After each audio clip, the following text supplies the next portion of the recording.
ازيكم عاملين ايه؟ يا رب دايما تبقوا بخير. وحشتوني جدا. النهارده هتكلم معاكم على اغنيه رامي جمال الجديده، اغنيه حكايتنا من هي. قلت اطلع اتكلم عليها معاكم واقول لكم رايي فيها. يلا بينا.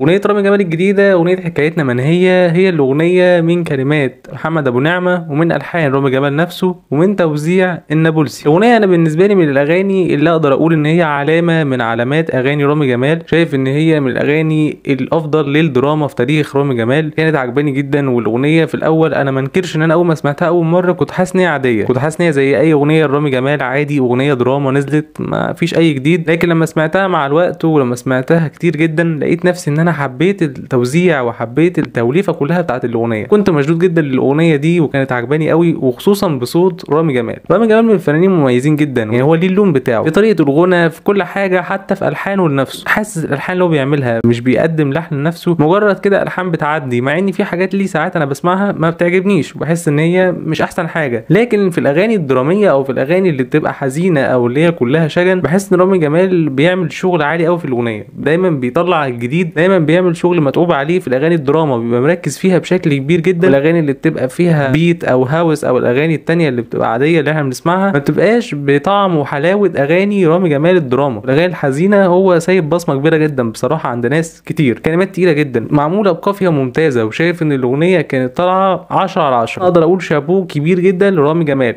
ان هو عامل لحن.